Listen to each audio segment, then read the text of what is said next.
9,500 miles in 4 days. Woo! Do you want to know what we've learned over 9,500 miles in 4 days? We have learned that when you arrive in Anchorage, Alaska, you want Shannon Moore from the Mud Flats blog and Tank, Levi Johnston's bodyguard, to show you the Anchorage ropes immediately. And when you arrive in Las Vegas, the Las Vegas ropes get shown to you by one of the best political reporters in this country. The totally irreplaceable, bottomless pit of political knowledge that is John Ralston of the Las Vegas Sun. Hi, Rachel. Thank you so much for doing this. Oh, it's my pleasure. I have to warn you that I'm, even though I'm never the sharpest tool in the shed, slightly duller than usual because of this sleep deprivation, so you're going to have to be really emphatic. Las Vegas is a lot more exciting than Alaska. I promise. I promise. All right. Excellent. I've never driven a van before, so this could be an adventure. What do you usually drive? Land Rover, so it's not that far off. I was just going to say, you don't strike me as like an MG guy. I don't? Uh-oh. We are less than a week out.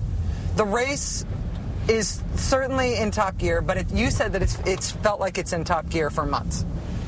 Yeah, and now you're just seeing the intensity ratchet up to, I think, a level that nobody could have anticipated. But with everything that you see in the last minute of a campaign from both sides.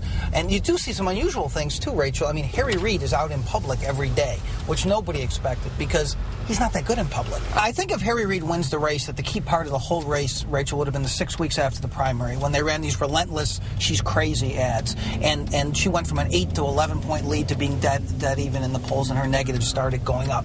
The interesting thing is that most of the really crazy stuff she said came after that, talking about that there may be domestic enemies on Capitol Hill. And what I still think, frankly, is the most frightening thing she said, which is in a rural town called Mesquite, which, by the way, ironically, is where Sue Loudon made her chicken comments.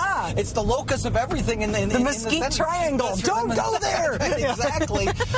Is where she's actually said to a group, when talking about the Muslim terrorist situation in the United States, that there are two communities that have Sharia law. Which is, the Reid people think, oh, this is the dog whistle to the Muslims are coming, the Muslims are coming.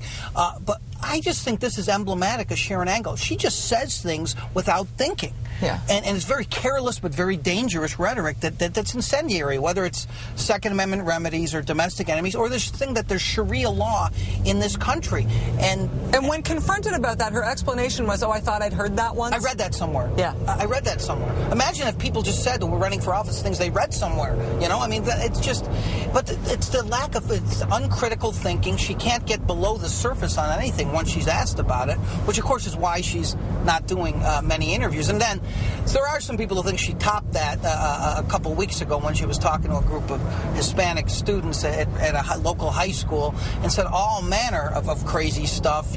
Some of you look Asian to me. But I really thought the more amazing thing was she seemed to be unsure what are those images she's using in these very borderline, at best, racist illegal immigration spots, whether or not those are Latinos or not. She seemed not to be quite sure of that, and then said, well, the real problem is the terrorists coming across the Canadian border. Yeah. Which is, as I said in the column I wrote recently, maybe I overstated this, in an ordinary election, that's a disqualifier to hold public office, right? Yeah. To say something, but not this year. I mean, trying to understand, this race is so important. It's got so much money. It's got so much attention on it. It's the Senate Majority Leader. Sharon Angle's amazing. But in trying to figure out how this works, it seems like we really have to understand the relative strength of the parties in this state. The Democratic Party, even though this isn't a Democratic year, is strong in this state, has a good turnout effort, has good infrastructure.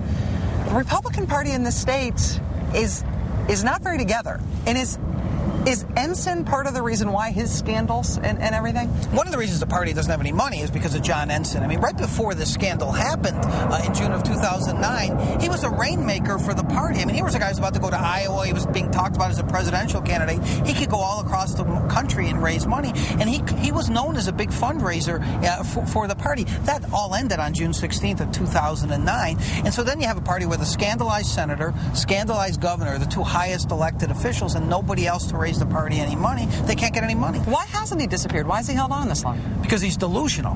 Because he thinks he can win re-election. He's actually talking to people about running for re-election. He cannot raise any money. His PAC has no money. He hasn't been able to raise any personal money. He spent a lot of money on a legal defense fund, and he has now started spending money on some of these former staffers. But he still thinks, because he goes to these base events that don't get a lot of coverage, and people still love him.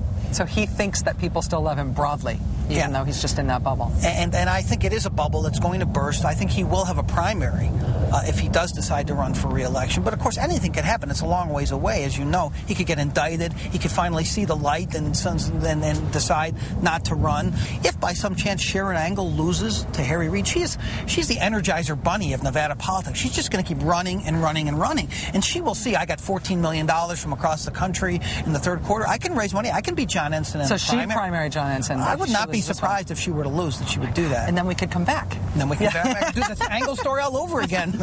John, it is absolutely invaluable to have you to show us around. But I got to say, in this most spectacular of Senate races, the fact that there's somebody here like you who's so good at explaining this stuff is an asset to the entire country. So thank you so much. Thanks so much for saying that. Really appreciate it, John. Pleasure. Thank you. Thanks. All right.